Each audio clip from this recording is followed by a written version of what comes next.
Ensuite, le produit, il faut bien le packager et qu'il réponde à des besoins plus fondamentaux que des besoins utilitaires, c'est-à-dire des besoins d'identité, des besoins de statut.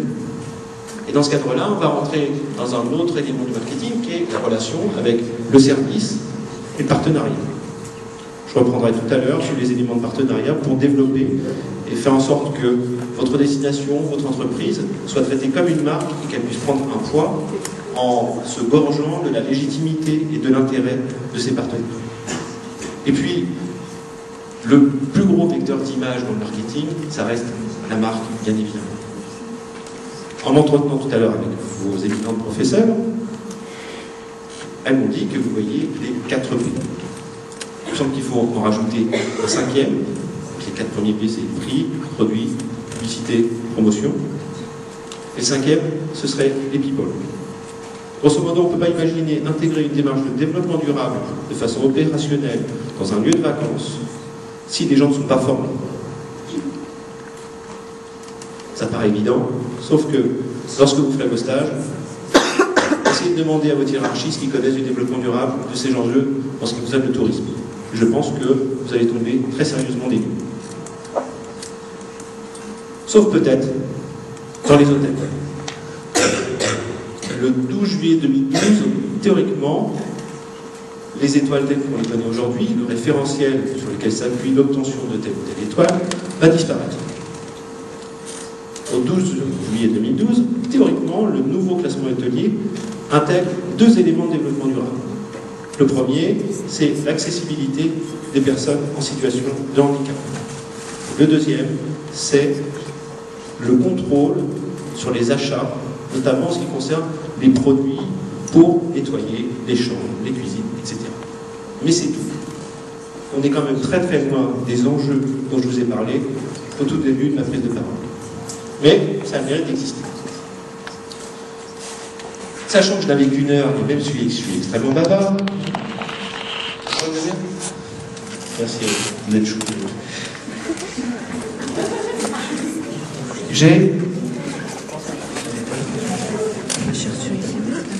J'ai pris 4 axes majeurs. J'aurais pu en prendre 10, en prendre 15, en prendre 20, mais s'il y en a 4 à garder, si à votre examen vous avez une question sur le développement durable et le marketing, je pense que cela doit faire forte impression sur votre jury. Le premier, c'est qu'on va voir la naissance d'un marketing du sens. Vous l'avez vu ce matin avec les conférences sur le tourisme solidaire, on part plus simplement pour aller se dorer la pilule à Djerba ou ailleurs. Il faut plus que ça. 2, on va être dans un marketing de l'hyperqualité. Faire du développement durable, ça veut dire regarder tous les process de production, savoir exactement où est-ce qu'on peut gagner des points en CO2, des points en social, des points en économique. Donc il va falloir regarder les processus de création de valeur de façon largement plus précise. Le troisième point, c'est un marketing de la relation. Je vous ai parlé tout à l'heure des réseaux sociaux.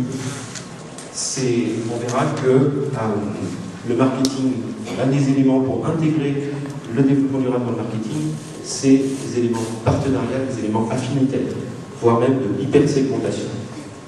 Et puis, le dernier, c'est traiter vos destinations, votre offre, comme des marques.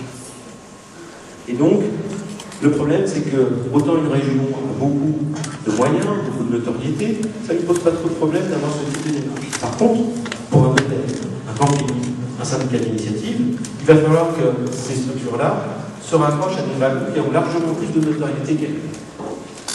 Donc on verra quels sont les exemples aujourd'hui de co-branding, de licençage, j'essaie de licençage. Le premier point, c'est un marketing du sens. Depuis le début de mon intervention, je vous rabats les oreilles avec le fait qu'on ne voyage plus réellement idiot pour ne rien faire. Donc aujourd'hui, l'offre touristique, si on veut teinter d'éléments de développement durable, il faudra la recentrer sur la question de l'humain, du partage, de la simplicité. Mais il faudra également pouvoir le dire et prouver.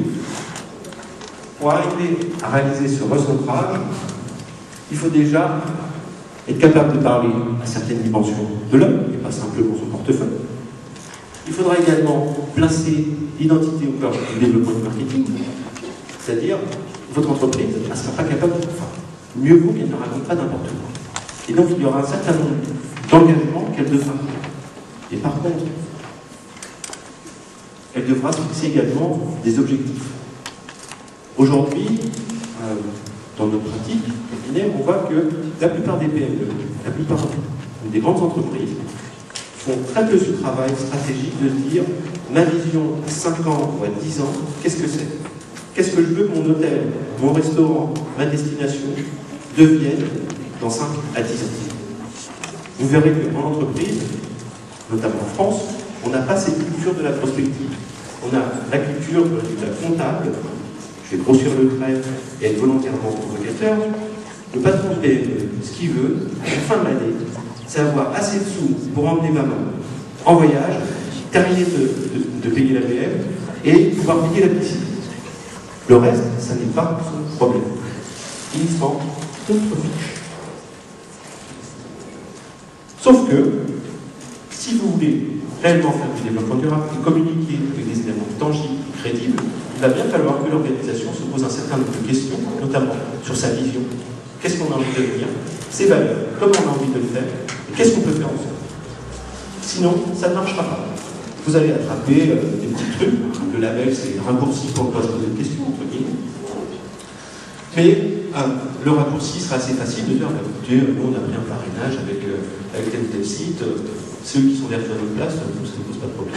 Sauf que, je vous rappelle qu'il y a un grand risque de temps.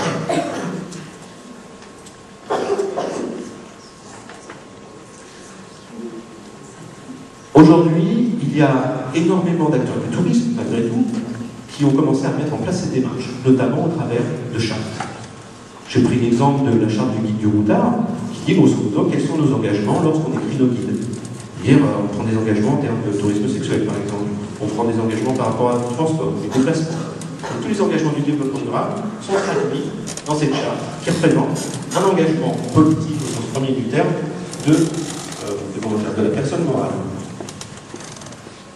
Alors il y en a bien d'autres.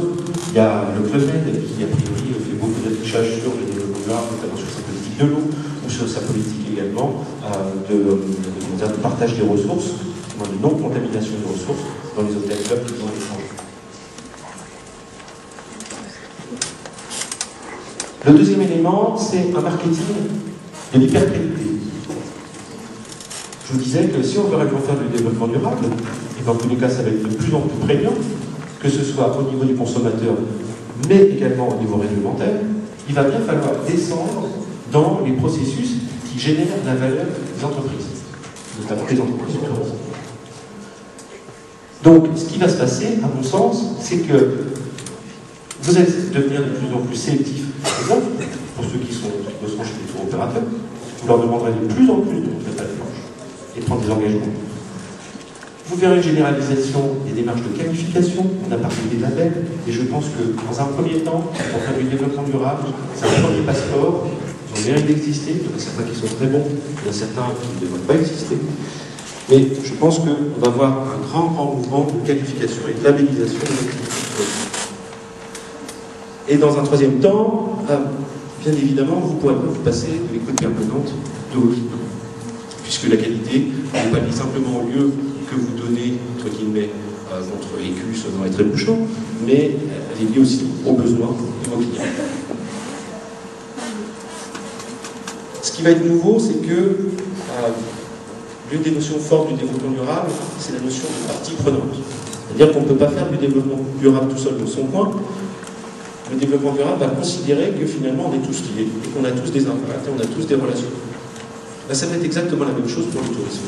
Et de plus en plus, vous allez faire entrer, d'un point de vue marketing, les clients, voire vos concurrents, vos fournisseurs, dans la réflexion pour trouver le meilleur produit et la meilleure façon de le marketer. Un dernier point, l'intégration de l'innovation et de la réactivité comme des barrières clés du marketing et de l'organisation. Comme je vous le disais, demain, intégrer du développement durable va avoir un impact organisationnel et culturel extrêmement fort, sans parler d'expérience, que lorsqu'on commence à toucher au processus d'une organisation, il y a tout le système managérial qui va bouger, il y a tout le système d'évaluation de la performance individuelle et collective qui va bouger. Donc, je pense qu'il va y avoir un avis de grand vent sur l'industrie du tourisme.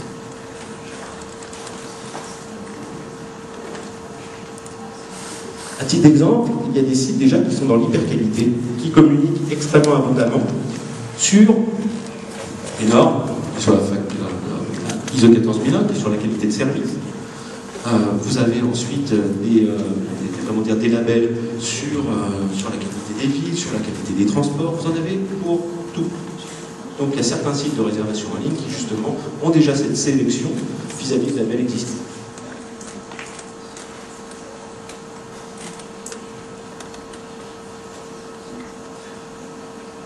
Là, c'est un exemple également d'intégration de la politique durable, notamment au niveau des transports, par un site qui s'appelle TripAdvisor, qui finalement vous calcule votre impact environnemental en fonction des kilomètres et de votre voiture.